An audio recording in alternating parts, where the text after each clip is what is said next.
Eu quero ouvir um pouco da sua percepção, Caio, porque a gente está vendo esse movimento, né, em relação a dólar, a gente está vendo esse movimento de apreensão e até mesmo algum tipo de repercussão, de reprecificação de alguns ativos por conta do anúncio de Donald Trump em relação ao novo presidente do Federal Reserve. O que te parece? É algo que possa trazer mais alento ou mais apreensão por parte do mercado esse nome? Já que a gente percebe que não é nenhum daqueles nomes considerados mais radicais e que foram ventilados ao longo dos últimos tempos aí. Qual a leitura, Caio, dessa percepção aí em relação ao novo nome, ao novo presidente do Federal Reserve? Olha, dá para a gente fatiar essa leitura em algumas partes. A primeira, a gente verificar o histórico dele. No caso, ele foi, né, da diretoria do Fed ali entre 2006 e 2011. No período em que ele esteve na diretoria do Fed, ele geralmente optava por juros mais elevados, ele era mais, né, perfil mais hawkish.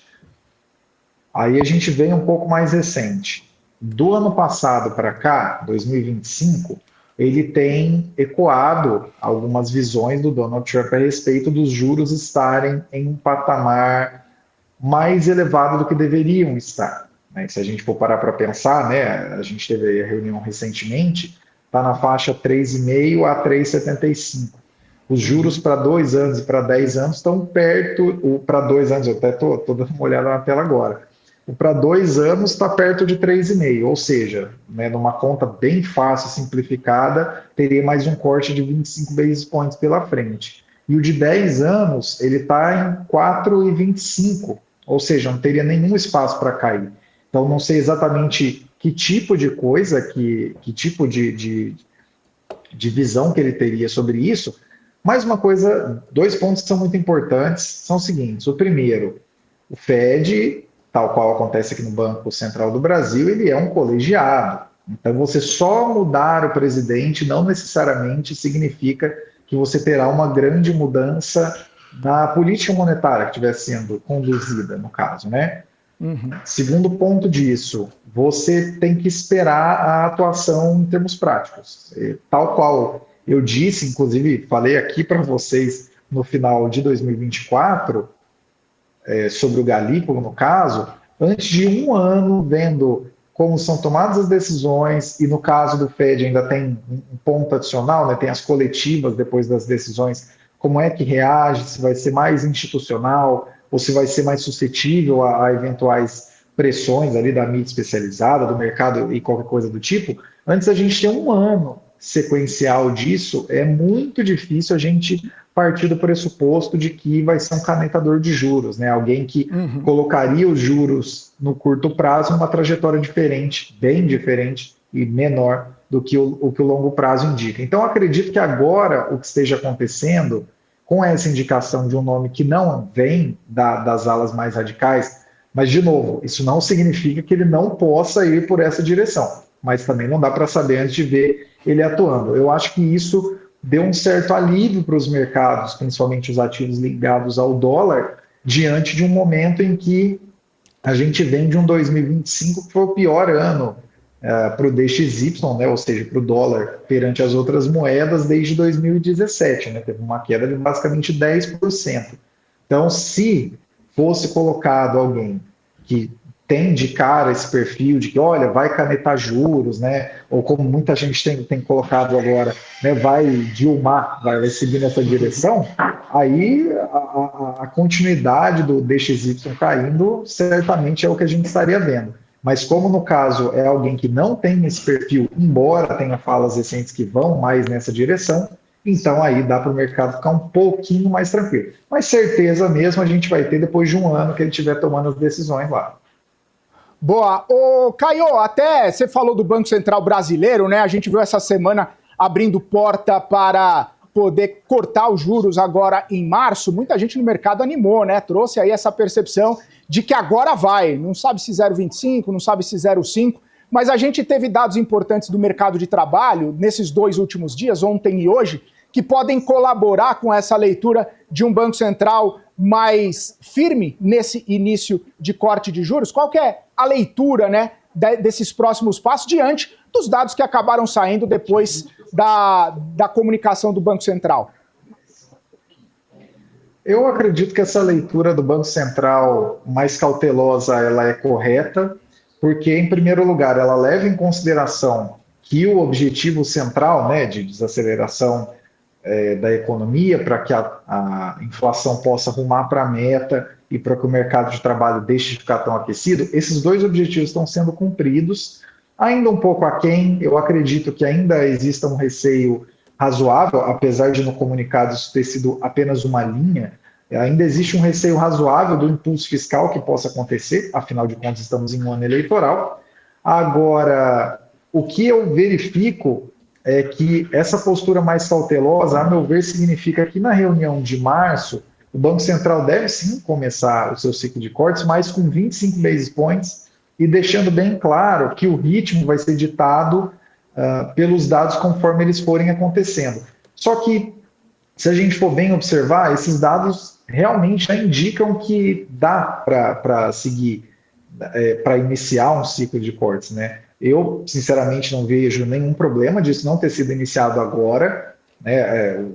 Talvez um excesso de cautela, mas, como a gente sabe, no Brasil, estruturalmente, a gente tem um juro mais elevado, que tem uma parte aí, cerca de 40% do juro no Brasil, que é subsidiado. Então, se você não toma o cuidado devido no momento da queda do juro, você tem que tomar um cuidado muito maior no momento da alta. Basta a gente lembrar, por exemplo, que o juro brasileiro, no coração da pandemia, chegou a 2 e depois ele foi a 12 em meses, né? Então, a porrada que isso dá quando a gente observa os trimestres que se seguem é muito grande. Então, né, todo mundo sabe que o juro está bastante elevado. 15% Selic é muito elevado, vai ser daí para baixo. A minha grande dúvida é qual será a velocidade disso. E, de novo, né, até você pontuou, o mercado fica bastante animado com o fato de que deve começar um ciclo de cortes de juros. Duas coisas são muito importantes. A primeira, esse juro terminal, né, quando acabar esse ciclo de cortes, muito provavelmente no ano que vem, esse juro terminal ainda vai ser restritivo, ainda vai ser acima de 10%. E, em segundo lugar, quando o juro começa a ser cortado, você começa a observar os efeitos dele na economia real trimestres depois, né? Uma conta que eu costumo utilizar geralmente é 1 ano depois. Então, começou a cortar na reunião de março, essa queda vai começar a ser sentida em março de 2027.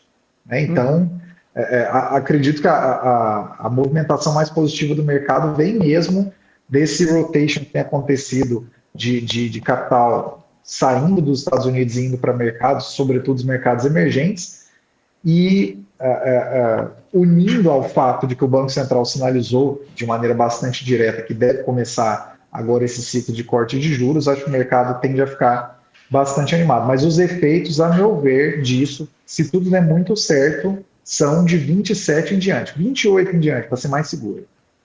Maravilha. Ô Caio, obrigado, viu, por estar aqui com a gente. 2 minutinhos aqui para deixar as considerações finais nesse finalzinho de mês, né? Já primeiro mês de 2026 já foi e voou. Por favor, meu caro. Olha, foi um mês bastante emocionante, né? Muitas coisas aconteceram aí a nível de geopolítica e tudo mais. Para o investidor que já está há um certo período e que tende a continuar não necessariamente operando por notícias de curto prazo, vale observar que vem do assentar dessas informações, né? Foi um mês também, vale muito lembrar, que o acordo Mercosul-União Europeia, Mercosul, no caso, 80% do Mercosul é Brasil, esse acordo foi aprovado, então vale a pena ficar de olho como é que essas coisas vão ser desenroladas aí para os próximos períodos. Aqui no Brasil, creio que não deva ter muita dificuldade de ser aprovado no Congresso, mas precisa ser aprovado nos legislativos regionais, tanto dos países do Mercosul, quanto do Parlamento Europeu e dos países ali individualmente. Então, vale olhar que tipo de coisa que o país está fazendo para abrir possibilidade de novos negócios, de novas parcerias, que de fato avançaram bastante nos últimos anos, e em termos específicos do que mais acaba nos afetando atualmente, né, commodities, ficar de olho que a gente deve ter uma super safra. Esse ano a gente deve bater o recorde do ano passado, né? Nossa produtividade do agro é um negócio realmente extraordinário. E olhando tanto pelo lado das commodities metálicas, né, ali para o lado de Vale, quanto petróleo e gás, tem que ficar de olho se esses preços vão continuar tendo uma agregação muito grande, como tem sido observado nos últimos períodos, não necessariamente no petróleo, né, embora o petróleo tenha subido um tanto recentemente, tem que observar se isso vai continuar mantendo a situação tanto para essas empresas quanto para as contas públicas no chamado sweet spot, né? Que é aquela situação em que não pressiona a inflação, o que seria ruim, e também não prejudica o caixa dessas empresas e também não prejudica o caixa do governo. Até porque, se prejudicar o caixa do governo, vocês já sabem aonde que eles vão correr, né? Para repor isso.